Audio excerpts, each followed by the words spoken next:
My name is Rob Greene. I'm the District Attorney of Warren County. And first and foremost, I want to thank all law enforcement for everything that they did. For all the victims of Mr. Burham's crimes, I want to thank law enforcement. And from all of Warren County, I want to thank all the law enforcement that showed up and helped us with this unfortunate situation. As a result of Mr. Burham escaping, Mr. Burham was charged with escape. At this time, he is the only person that has been charged. He is charged with a felony escape, and his preliminary hearing is the next hearing that will be scheduled. That hearing will be, it was scheduled on July 26th, next Wednesday, but it's been continued by defense counsel and will be scheduled. We don't have a certain date for that yet. Defense counsel requested continuance. At this time, in regards to the investigation, at this time, there are no other individuals, inmates, staff at the Warren County Jail or others who have been criminally charged regarding the escape. The City of Warren is early in their investigation and it may take some time to complete. However, yesterday I began to receive reports from the Warren County, from the City of Warren Police Department. In those reports, there was information that could possibly implicate inmates at the Warren County Jail, that could possibly, and I emphasize possibly, implicate staff members at the Warren County Jail, and possibly others. The Warren County staff could be held criminally liable members if they were, we have no evidence that I've seen yet that they participated or were complicit with Mr. Burham. However, if they were criminally negligent, if they were negligent in their duties to make sure Burham or other inmates did not escape, they could be criminally charged. The controlling statute is 18 PA CSA 5121B as in Bravo. As a result of my review of this evidence and the possibility that staff of the Warren County Jail, a lot of whom I consider my friends, could be held criminally negligent and charged criminally, and also due to the fact that I'm on the Warren County Prison Board. This morning, I sent an email requesting the Attorney General of Pennsylvania to take over the prosecution of Mr. Burham's escape charges. I will continue to maintain and prosecute the kidnapping charges, but I've asked the Attorney General of Pennsylvania to assume jurisdiction and prosecution of Mr. Burham with the escape, and to charge and prosecute any other individuals that may have been involved or negligent with regards to Mr. Burham's escape. This does a number of things, but number one, it's going to show no impropriety. Because Warren County is a small town, and being the DA and knowing most of the jail personnel, I've made that decision, and I think it would be appropriate. The Attorney General, because it was this morning, has not responded to my request, but I assume that they are going to take jurisdiction in these matters. That's all the information I have at this point, but I'm willing to take questions. DA Greene, yes, sir. Drake Clark from News Nation. Knowing that you have this information, that possibly inmates and individuals that work at the jail may somehow be involved here, how do you continue to operate that jail knowing that you may have individuals on the inside who could very well face criminal prosecution for being involved in a remarkable escape? It's an excellent question. Like I said, I haven't seen anything that shows that they were complicit or helped with the escape. It was mainly negligence issues, complacency issues, things of that nature. I can't imagine for the life of me that any of those jail guards that might be under investigation at this point wouldn't be straightening themselves up. So I don't see that as an issue. However, to make sure that there is no issue, I immediately, actually the next day after this happened, it was Friday morning after the escape, I called and talked to the Department of Corrections, Pennsylvania Department of Corrections, and asked them to investigate what was going on at the jail, what happened with the escape. It's my understanding that they started yesterday morning, and they have a team at the Warren County Jail to make sure that this doesn't happen again. Thank you. What kind of charges could they face? Well, on the level of how they helped, obviously. The charges could range from anything because I haven't seen the entire investigation, but mainly what we're looking at is escape under 5121, and then possibly some type of criminal mischief for destruction of property, destruction of the fence that was broken through, any other destruction of sheets, things of that nature. Those are the two criminal statutes that I would be looking at mainly, but throughout the investigation, other charges may rise to the surface. DA Greene, have you had a chance to talk to Burham at all? I know he's in Erie County Prison, an hour away from here, but have you or anyone from your team had a chance to speak with him, and has he implicated anyone on the inside helping him? With regards to speaking to Burham, no. My office has not, will not, and never has talked directly to a criminal defendant unless they are without counsel. So Mr. Burham does have counsel. He's currently represented by the Chief Public Defender. I have spoken with the Chief Public Defender, obviously, with regards to these charges, but I have not talked to him personally. Mr. District Attorney, yes, sir. Is there any indication that anyone knew yet about the bed sheets? Because that is the big question here. Besides the loose supports at the top of this thing, would anybody have knowledge of him collecting these bed sheets, and is that part of your investigation of it? Yes, it is part of the investigation. No, I will not answer that question. I have no comment on that. That's something the Attorney General will have to address, but that is an issue. Mr. DA, you are on the DA board. You're the district attorney. I am. How disappointed are you to know that individuals that you call friends are possibly involved in this escape? Well, I can't begin to tell you how affected I am by this. It's extremely unfortunate. I was talking to, I'm in close relationship with the district attorney from Chautauqua County, Jason Schmidt. Jason, I talked to yesterday, and the first thing I did was apologize on behalf of Warren County for letting him go in the jail. And he was extremely cordial, telling me I didn't have to apologize for all of Warren County, and we kind of laughed about that. We're working together to try to make sure that Mr. Burham never gets out of jail. With regards to the kidnapping charges, that has a 10-year mandatory or a 10-year max. With regard to the escape, there's a 7-year max. However, as you are aware, he is charged, or hasn't been charged yet, but he is a suspect in a rape and murder in Jamestown, New York. And we're going to work closely with the district attorney in Chautauqua County for that. Back to your question with regards to disappointed, I'm floored. I'm mad. I'm livid. It's not the way, it's beautiful here. I mean, look at what a beautiful country we live in and a beautiful county we live in. And this kind of thing happens. We don't want this kind of light to be shed on Warren County. It's a great place to live and raise a family. That's for sure. How uncommon is it for you to have to defer to the state attorney general in cases like these? I handle probably about 700 cases a year. Strike that. My office handles about 700 cases per year. Referring to the Attorney General on a yearly basis, maybe 5 to 10 at most. So it's not an uncommon, out of the ordinary practice, but it is rare. What about the stashes the state police were telling us about, possibly in the woods?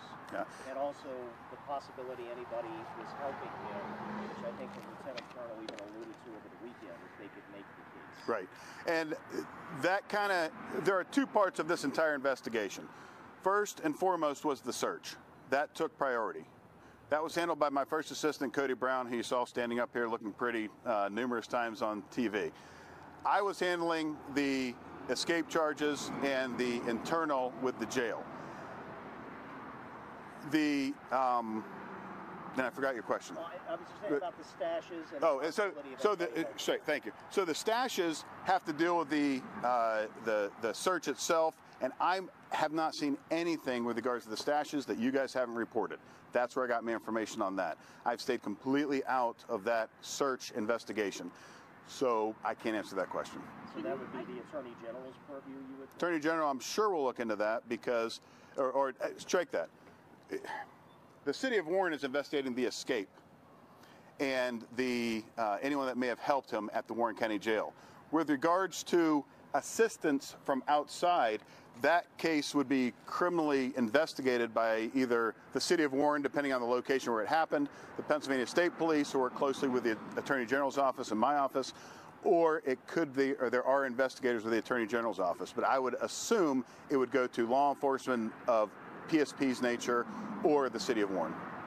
Can you just preliminary hearing in the kidnapping case been rescheduled? I know it was supposed to happen last week. Yeah, it was supposed to strike that. For the kidnapping case, it has not been rescheduled. Most likely it will be at the same exact time as the escape, and we don't know the date of that yet. It was scheduled. It is currently scheduled, if you look on the docket, for next Wednesday. However, it's been continued. Rob, in your conversations with DA, is it still your understanding that the pending charges in the case in New York State will proceed after the cases here in Pennsylvania? I don't want to address the Chautauqua County case, but that's a logical conclusion. Has he been arraigned on the escape charge? Has he been arraigned? He has been arraigned on the escape charge. He was arraigned yesterday via video with counsel present at the judge's office. You know what bail was? Bail is bail for both cases. The bail on the kidnapping charges was... I didn't do that. But bail on the kidnapping charges was revoked. Bail on the escape charges was denied. There is no bail. Hang on 1 second. Right. Keep going.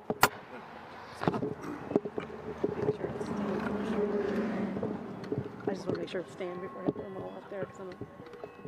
Can you rewind the video and see if I touched that or not? Is it me or... It's rather windy here. It's like constant. All right, as they fix the mic here, obviously the officials still providing that update, talking about an investigation into that Warren County jail, looking into who or possibly helped him, Michael Burham, escape. He's already been arraigned there, and the bond charges we're talking about. Let's continue just to listen in here as the mics are now fixed. Federal detainer to the U.S. Marshal Service. That's correct. Is he looking at federal charges? How does that process? I'm not aware of him looking at any, he's going to be having to answer to any federal charges. I assume, and assume with capital bold underlined, I assume it's going to be similar to the kidnapping charges when he was on the run a month and a half ago in Warren County and fled to South Carolina. There was a federal detainer. That federal detainer was released when he got back to New York State. So you were saying about bail. Was there bail set? No, bail was not set, and bail was revoked on the kidnapping charges. So he has no bail possible on both sets of charges. And just clarify, you said, so there's no hearing date set, so no court appearances, a date has been set yet for his court appearance? That is correct. There is a date set technically of next Wednesday, but there is no, but it's, the defense counsel has requested a continuance to review everything to be better prepared, and that date has not been set yet. As far as you know, will there be any federal Bureau of Prisons oversight, or is this strictly the State Department of Corrections that's coming into look? Purely the state. Purely the state. Now, would that possibly change because there's some grandiose issue that they discover that I don't know about? Yeah, but that's extremely unlikely.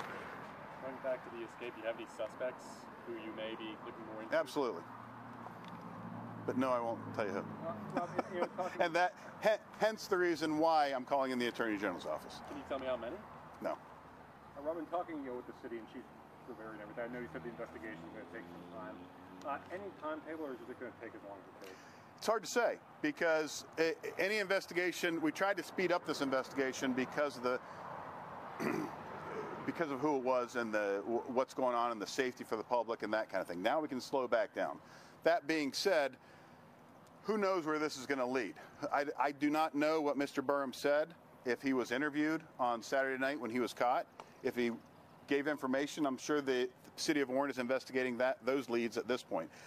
So it's hard to say. It's going to be at least weeks, a month or more away. And I'll take two more questions because we want to get back to the cup. At the very start, you did thank all law enforcement who Yes. eventually took him into custody and did all the search. Absolutely. How grateful are you to the couple that actually were the ones who aren't a part of law enforcement, that actually had a bigger hand in it than probably some of the law enforcement? You took my segue. Sorry. Hey, that's all right. So we're down to one question. I can't thank these guys enough, and it's actually funny because I knew the name Ron Ecklund, but then again, it's a small town, and you just, you know, and when I talked to him on the phone, he said, "Oh, hey, Rob," like he knew me, and I didn't remember who he was. I used to hang out with Ron Ecklund. Well, my cousin did, and I knew him from 20 years ago. So I got to meet an old friend. One last serious question. But thank you very much. Yeah. Sorry to ruin the segment. That's all right. But last week, when we talked to Commissioner Eggleston in that press conference, now I think he was talking about internal discipline. Right. He said that would be confidential Yep. if anybody from the prison staff. Yep. And again, I know you're going to hand off to the Attorney General's office. Yep. But would that be a matter of public disclosure? And what charges, again, could, if criminal negligence is perceived here? Yeah. Yeah. Whether it's public or not, it will be run by the commissioners and the prison board, which I am a member of the prison board, because and they will have access to some information from law enforcement that we have after the prosecution. So what public information is going to be given out, that you'd have to talk to the commissioners with regards to their private investigation. The criminal investigation, as you know, we hold that stuff close to vest until the end of the prosecution, and then we're subject to right to know. And I try to be as transparent as possible, but at the same time, I got rules to follow, and I can't taint a jury. So I'm just saying, if something's deemed on the part of the Attorney General, that will be publicized. Names will be named. If people are charged, absolutely. And one last question. Nobody. Okay, now for the reason we're here. I'm here with the Ecklunds, but before I'm going to introduce Mr. Gary Barnes. He is the president of Crime Stoppers. So I'll turn it over to him and have him thank the Ecklunds properly. Hello, everybody. So yeah, I'll just get right to it. Warren County Crime Stoppers is going to reward them with $2,000 in cash for the help and tips in capturing Mr. Burham. So just thank you very much. We appreciate it. No, thank you. Thank you. Thanks, guys. Yes, cash. There you go. There you go. We like cash. Cash acceptable? Yes, I will accept cash.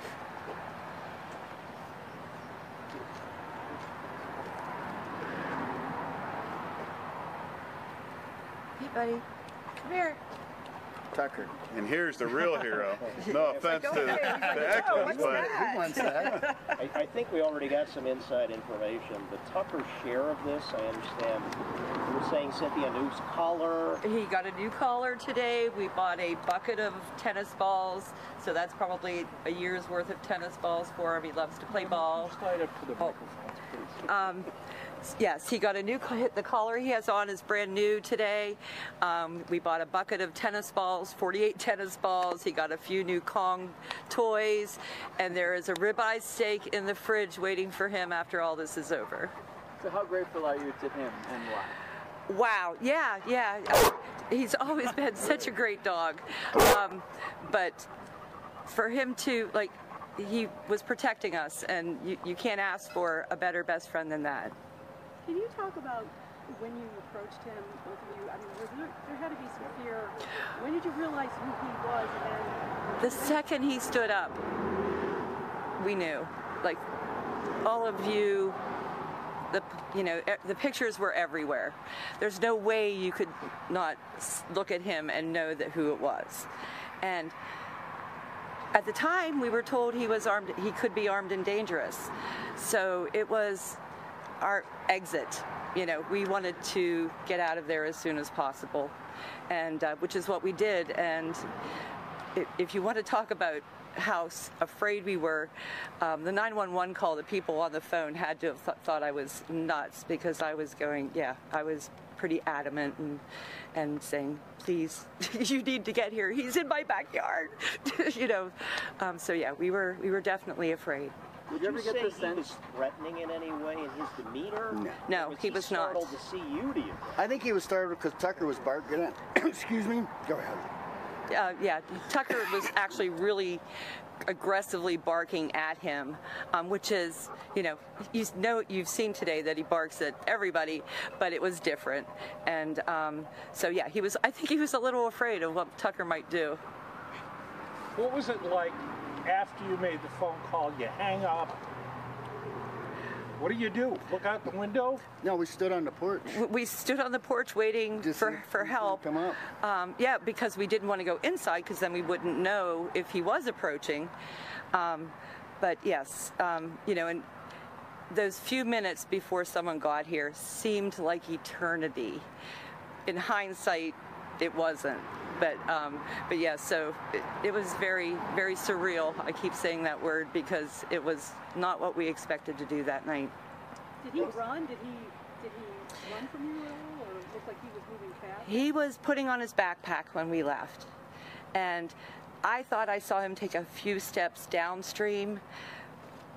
But he's not a dumb man, so he made those few steps before he turned around and went the other direction. Obviously. And we didn't look back once we got in the golf cart. Right, yeah, no, there was no looking back. It was, okay, hon. He said, that was him, real low. And I'm like, I know. And I pulled my phone out of my pocket. He said, call 911. I'm like, I'm on it. And definitely got that phone call in.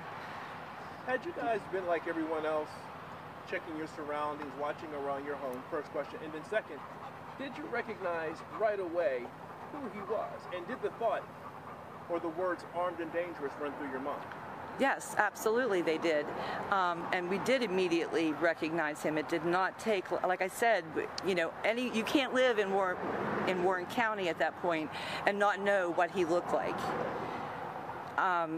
You know, and we both work with the public, so we were hearing, you know, everyone was afraid, everyone was locking up, everyone was trying to take care and worried about them being in their backyard. But we never thought, you know, I mean, of course we locked doors and took precautions, but quite honestly, we thought he had hiked a canoe and was in Pittsburgh or something, you know. We never would have thought that he was back there. Do you think you realized, sorry, do you think you realized that you realized so soon who he is? That might be confusing, I'm sorry. Yeah, no. Yes, I'm sure he knew that we knew, or he wouldn't have been putting that backpack on and getting ready to go. But if he's really spent the whole time in the woods, how would he have known that, you know, that everyone knew what he looked like? So I really don't know the real answer there. You'd have to ask him. Can you speak to, I know this is the $2,000 reward, have you spoken to the Marshal Service, have you spoken to Pennsylvania Crime Stoppers? Will you be receiving that reward? I spoke to one of the U.S. Marshals today, and they will be getting back in touch with us, but it has been an affirmative that we will receive those other 2 rewards. Well, we haven't heard from the Pennsylvania Crime Stopper. No, but they said they would help us with that process, and which we're like, everyone, all of you have kept asking us that, and we're like, we don't even know where to begin with that. So, you know, we were quite surprised when Rob gave us a call yesterday, and asked if we could do this. The fact that you guys were so calm in how you responded to him versus turning around, running away, screaming and hollering, do you think that played in your favor? Because it may have, you doing the opposite may have caused him to freak out, which could have put you guys in danger. Absolutely. So was it intentional for you guys to kind of slowly back away and handle it in a more calm and measured way? Absolutely. Yes. Don't want to get excited and get him started. Like they said, he could be armed and dangerous. We don't know. I actually told him, I asked him what he was doing, you know, and he said he was camping, and I said, okay, have a nice day. Yeah. I was just leaving him at that. You want to camp? Go ahead. Told her, get in the cart, let's go. What was it like realizing he's so close to you guys, just a few miles from where he escaped? I don't know. Guys, what has this whole experience been like for you guys? It's been more with you guys, the media, than it has been with that situation. That situation, you know, was over in a couple hours. This has been going on for 2 days. And ended very well, so yeah. I know Tucker's got a lot of stuff coming in. Any chances he's getting a luxurious doghouse, anything? He sleeps with us. Yeah, he has a with us. luxurious doghouse. He's already got the yeah. there. Okay. But the community's been very thankful. We came out the door the other day, and there was a balloon and a bag of treats for him. We just got a package from a gentleman in Kentucky, or a family in Kentucky, thanking us with some treats for him. Critter Clippers came by yesterday and gave him a spa day so that he'll be able to get all pampered. So it's been very sweet. It's really been, we definitely feel appreciated for having done what we did. How neat has that been to see all the support from this community? Rob talked about how great this community is. Yes. Just the support you guys have gotten from everyone since that. Oh, it's been wonderful. Everybody knows us now. Anywhere we go downtown to the store, everybody knows who we are. And thanks us. Yes. What's it been like being in the sort of the national spotlight now? I haven't got around that yet. Yeah, it's been very interesting.